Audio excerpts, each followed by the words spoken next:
How you guys doing? Good afternoon and welcome to Montez at Midday. Been brought to you by our title sponsor, The Weed Squad. I'm your host, Dre Montez. If it's your first time tuning in, thank you very much. There are several ways you can follow the show. We have a page on Facebook, Who's to Blame, Instagram, Who's to Blame the Podcast, Twitter at W2B Dre Montez, and we also have a YouTube channel, Dre Montez. You can also check out the website to get a total listing and complete list of all of our sponsors and find out a little bit more about me and about my podcast, Who's to Blame. And it's at www.dremontez.com. You can also be a supporter of the show by getting some merchandise or just making a donation. It's up to you.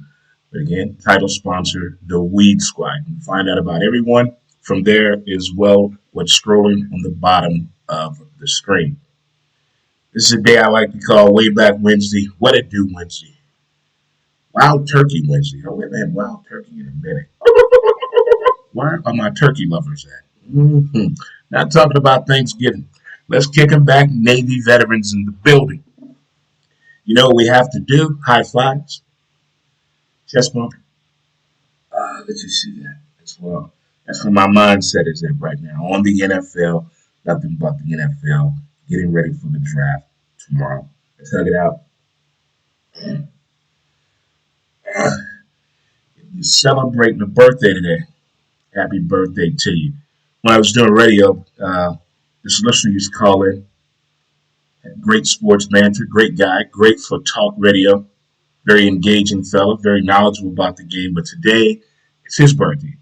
My man, Andrew. Happy birthday to you, my man. And to all the people that are celebrating the birthday out there, enjoy this day. Enjoy it well. I have to thank you guys again for all of the happy birthday shout outs to my grandmother, who turned 94 years old yesterday. So thank you guys again. I sure are all of the people that said happy birthday to you. She really, really got a kick out of it and enjoyed it. Great dinner, seeing family and friends. Coach Pat from STL Pressure. Thank you, my man. Love you to the bottom. Like there's no tomorrow. But thank you guys again for giving her those birthday shout outs, family and friends included. Thank you right there. Much appreciated. Much appreciated. Because birthday celebrations have changed in the last 2 years. Telling someone happy birthday, saying goodbye to a loved one, and congratulating someone on their nuptials has pretty much changed in the past 2 years. Meaning the size. Not everyone can be there that wants to be there, but wish they were there. But still, I like the fact that people have been using different ways to say happy birthday, happy anniversary, congratulations, and gonna miss you, rest in heaven. I've been getting a lot of positive feedback from that as well. But as I said, it is NFL draft eve, so to speak. Getting all nervous like it's the night before Christmas. You know you have gifts, but it's the anticipation of it being Christmas Day and opening up your presents. This is so many analogies are going to be placed on what could possibly take place tomorrow night. But no matter what, I want to say congratulations to all the young men that have big dreams and family members as well. Big dreams for their loved one who's put in a lot of hard work as they enter the National Football League. That is right there. But today, we're going to start the show off with something that has been on the minds of a lot of baseball fans. Not the Cardinals batting lineup, not if Yachty's injury is going to be that long. What's the time frame there? Injuries in sports, when you get over the age of 28, it's more than a timetable. It's a little bit more of a difficult factor as compared to when a player gets hurt prior to the age of 28. I'm seeing a growing trend on players that are past 28. It's put them out to the pasture time. You have no more value to us. So I kind of feel some ways how different sports, leagues, veteran players go after their money. Whether you've won a championship, been to the playoffs, or just trying to prolong your career or provide for yourself or your family. I like the way players have been doing it. As you get older, you start to see a little bit more on the side of what the athlete is doing. We try to track these guys from the time we first hear about them and what's going to eventually happen to them when they become a professional athlete. The accolades they receive on the field as well as off the field, and the financial side of it becomes a huge topic of discussion. All right, but our first topic today, we're going to talk about Major League Baseball managers versus the umpires. Now, I don't know how you get your sports fix. Where do you go to? It's an app on your phone. You talk amongst your friends, your girlfriends, whatever it may be. There has been a discussion about the umpires in Major League Baseball. I get it. It's a game of speed. You got to be quick on your feet. You got to be in the right position to make the right call. And you got to understand the scenario of the game and understand what your job is from the umpire's perspective. You got to go out here and call and officiate this game to the best of your ability. Now, throughout the years, we've been giving the umpires different resources to use. The ability of finally getting the instant replay, using the replay in a game to give you the most honest and correct outcome of a close play that you can get to. But I think there's a little disparity going on what's reviewable and not reviewable. Since the 2021 season, we've seen some interesting calls already this early in the season. We don't know what a strike is. I'm confused we don't.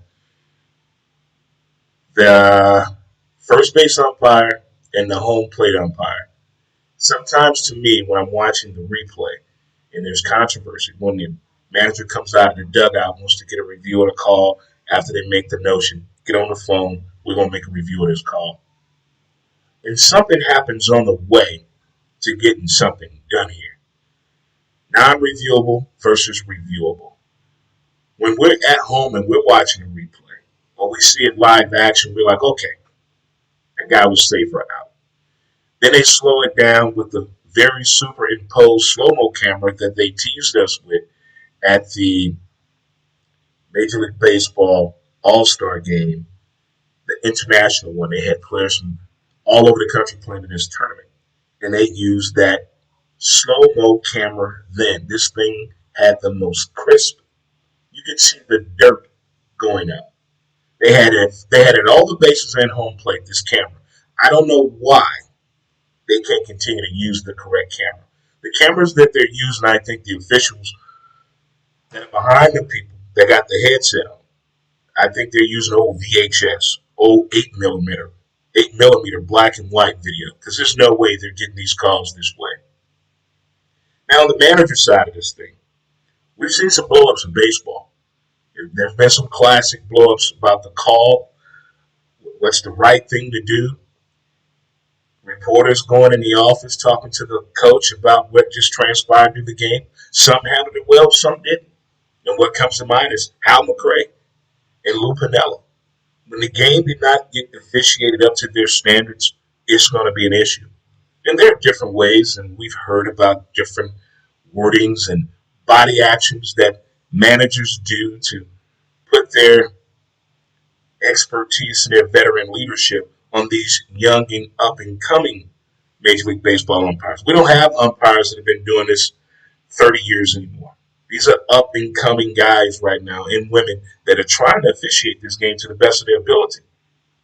But the tirades I've been seeing so far, I think they've been well-deserved by the managers. Well-deserved. The umpires, to me, I think the managers and the umpires need to have a meeting. Need to figure this out. Give us the true definition and meaning. What is reviewable? What's not reviewable? And when can you use that term when breaking down what just transpired? Did you see it? Did you not see it?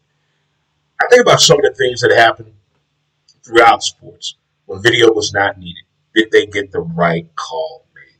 It left you with great arguments at the water cooler, the barbershop, or amongst your friends. But that is one of the most interesting things right now to me with Major League Baseball that seems to be happening is these umpires and these managers. They need to come together and find a mutual agreement on how to get this game called to the best of your ability and to their satisfaction, as well as the fans too, as well. But baseball has been exciting so far, whether you like it or not. The comparisons with a player that played in the 20s, you're being compared to a player that played in the 20s.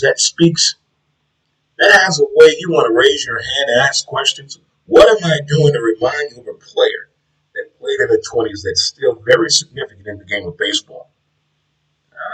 And then you have the juniors of the league that are coming up. And these two great players have been doing something phenomenal so far, that being Shohei Ohtani and Fernando Tatis Jr. When you come to this American sport from another country, I'm wondering what is the perception of what you think you ought to do for your contribution to the game based on what your country has contributed to this league already. I mean, we had Suzuki Ichiro. We had Ichiro.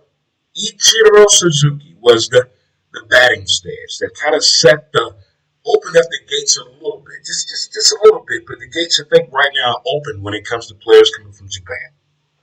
And this guy, Shohei Ohtani, doesn't act like a pitcher. He acts like a hitter that can pitch. And back in the day, there was a little bit more responsibility and pressure put on the pitcher, not just to do well on the mound, but also do well in the batter's box. And this guy here is doing it. If he can just stay injury free for an entire season, maybe he can help catapult, stopping that Trout drought that's going on. Because if Mike Trout does not get into the playoffs, baseball got to figure out something. They really do. Because that guy's too talented not to go far in the postseason, not even have a shot, a title, or a sniff of the Major League Baseball postseason. And what Fernando Tatis has done at such a young age, the kid's smile is contagious. You ever meet someone or see someone, when they smile, you just automatically smile because they make you smile. This guy, watching him play, it's like being a kid again. You know, when they got the baseball cards for the bubble gum, put the cards in your bicycle, put the glove on the back of your bike, carrying your bag. You're already wearing your shoes you're going to play on, and you're riding to a field to play ball with your buddies. That's how he treats the game. And I think that's how the game should be treated and talked about and discussed. But if you're just tuning in, thank you so much. We're going to take a short break here and have a word from our sponsor, known as Mountain Man Scrub. Get your scrub on today. Mountain Man Scrub. Mountain Man Scrub. As smooth as a river flows.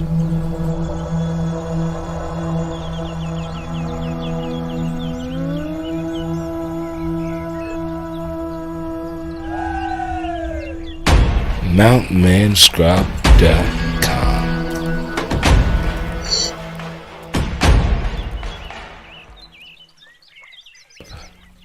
Get your scrub on.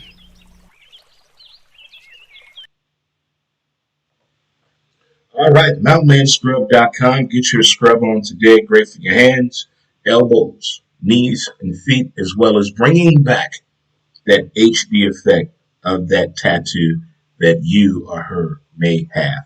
Use the promo Dre when ordering your Mountain Man Scrub today.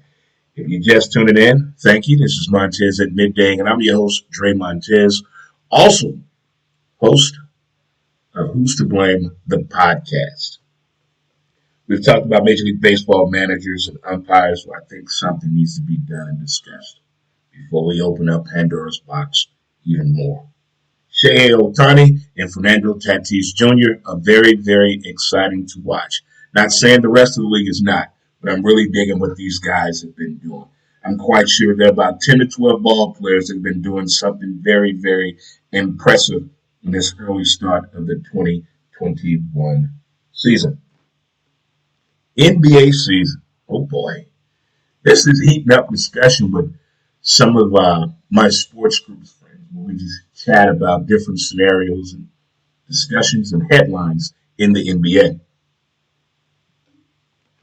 And last year we learned the true effect of the bubble effect. How is the bubble effect going to really affect Major League Baseball? I'm sorry, the NBA. with their play-in game and all that. They're trying to figure out a very strategic way to make it into the playoffs, to be that really true sixth or seventh man off the bench right now. But I think coaching and utilizing your players to get their most high performance point factor, points per minute on the court as we finish up this run in the NBA season. Something happened in the NBA the other night. Different discussions on this. Kevin Love and Denzel Valentine. Kevin Love has been something of interest in the NBA for various reasons. The fact that he played with LeBron James, the fact that he was a hell of a college basketball player, and the fact he was one of many athletes to come forward about dealing with mental toughness, mental awareness, if that brings a thing up. Denzel Valentine has been a player. If you can YouTube Denzel Valentine and you tell me, is there something going on? There are reports that Denzel Valentine could be the worst NBA player ever. And we usually keep it positive here. But I had to tell you about the negative on Denzel Washington first that's reported about him. And Kevin Love did a play the other night where the first time you see it, you probably said, what the hell is going on? But the NBA officials have had a shortage due to the pandemic where they have to shuffle some people using some NBA referees from the G League. So if you're coming from the G League, you go to the NBA, you got to have a strong chest. You got to stand behind your call. You can't take over the game. You can't feel as though you're bigger than the game. You're just an umpire. We appreciate you out there. You're just an NBA ref. You're just an official. The players are the true stars of the game, and we appreciate you guys out there trying to keep some good sportsmanship going on. But these two guys, I don't know if it's more going on with Denzel Valentine, and there's no resource for him. There's no one he can trust to talk to. Because you tell anybody your business on a negative side of things, it can come back in a way that when you're not playing up to your best, that it comes into question. What are your mindset? What's going on? We need to go talk to this person and talk to that person. I say the past 20 years, there's been more help for athletes that are dealing with things outside of the game than 20 years before that. Last 20, I think there's been more help to help the athlete that lose that focus, lost that concentration, lost their way, still want to do their part as being a part of the team, but when it comes to being competitive in the mindset, there's something bigger here going on. Yeah, when you first see the Kevin Love thing, you're laughing, you're joking, and then you hear the ref was just letting him just get destroyed, pushed, knocked down, hit in the back, wasn't making the appropriate calls. If you've ever played pickup basketball and the team you're playing not honoring when you guys call fouls, you call your own fouls in pickup basketball, whether you played at Tandy, whether you played at Woles, or whether you play at the Y. They give you get that some disrespect known. And when it doesn't get that honor that it should get, what happens? An argument. That's that bullshit. You know you fouled me. There should be no slapping when you're attacking the basket. Some people want to take their hand one and then you try to be giving the friendly call courteous and give them a foul. I don't want to foul. The ball went in. You only want to foul when you missed the shot. You know how pickup basketball goes. And the way that Denzel Valentine has been using his basketball IQ is not normal. I play NBA 2K a lot with two of the Man Cave guys, T Mac and Jay. And there's something always said in the game when we're playing, whether it's in pro am and the rec, out on the yard. Why did you take that shot? That was not a good shot. You were not open. You were covered. You got to make a better decision.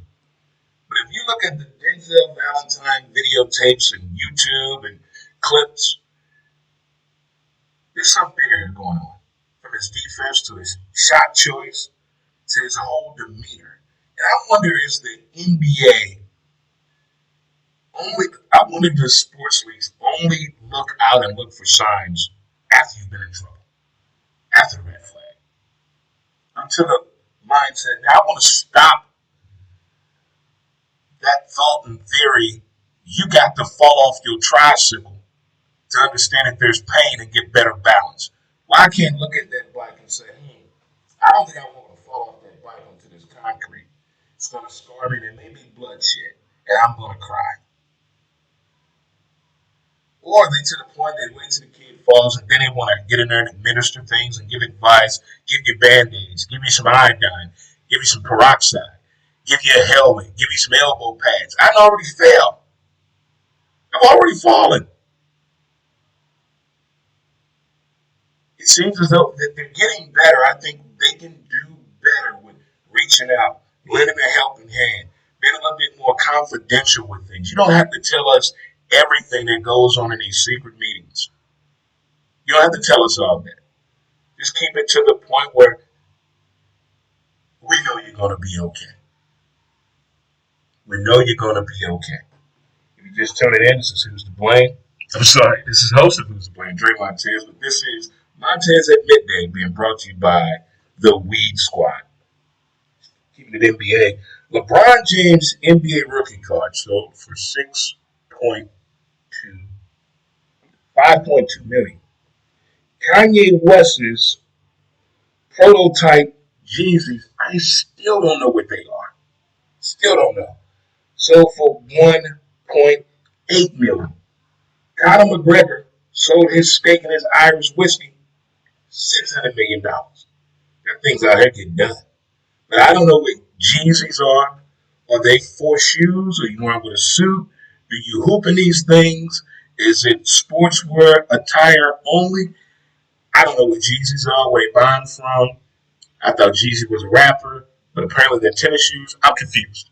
If you can help me out on my Jeezy knowledge, I know I can go to Google. I'd rather hear it from you.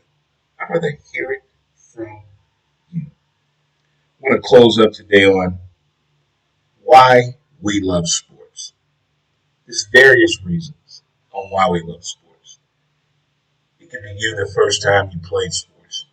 Your dad took you, your mom took you, your grandma, someone took you to your first game. You put on your uniform the very first time. Getting a jersey with your name on it. Why we love sports. But I want to take it to the visual side of the game and why I love it. Something happened over the weekend.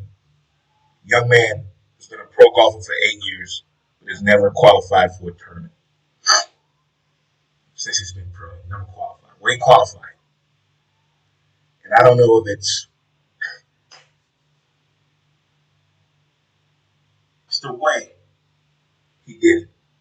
He called his dad. When these kids get picked tomorrow, their life is going to change. Look at the relationship with the family. I know I joke all the time when I'm watching these draft shows, but that thank you, that appreciation, you were here for me. Look what you showed me. I go back to Kevin Durant's MVP speech. You have no idea what you did. And I think tomorrow, you'll see a lot more of these stories. A lot more of these stories. I'm talking not just the why I love sports, the little kid realizing he's sitting in a situation to get a fly ball. Sees a little kid that doesn't have one. He gives it to him. That is genuine kindness and sportsmanship. And then the big league guys get wind of it, find this kid and gave the ball away and give him an autograph ball. See, that right there is when players remember. Or in the NFL, when you've been wanting to play this game since you were 8 years old, and you meet your favorite athlete, and you see the appreciation come back from the older player to realizing, wow, you really studied me that way. Well, it happens out there. It really does. It happens, but that's one of the key reasons and moments why I'm so addicted to sports. It's the stories. It's the setup. It's the process.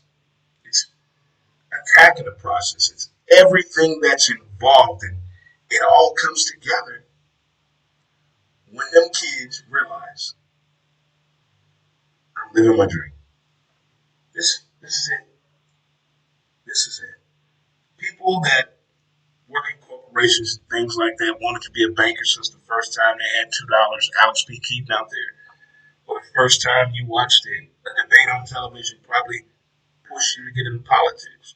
But I'm quite sure there was a thank you on the other end of the phone call, handshake, email, knock at the door. But why we love sports, I think that right there is a new program that should be pushed through all sports, all of them, and show us, let the fans show the sports players why we love the game. And that right there to me would be like, wow. If they only knew what we go through, if they only knew, I'm not talking about the money for the paraphernalia, but it's the blood, sweat, and tears that we put into something that we have no control over. No matter how much I watch football and I yell at that TV, he's open, throw the ball. They'll come hear you. That's another reason I love sports. The fact we get to yell at the TV. Hopefully within the next 20 years, TVs can hear us and talk back. It'll be a lot of fun at the senior citizen home in 20 years.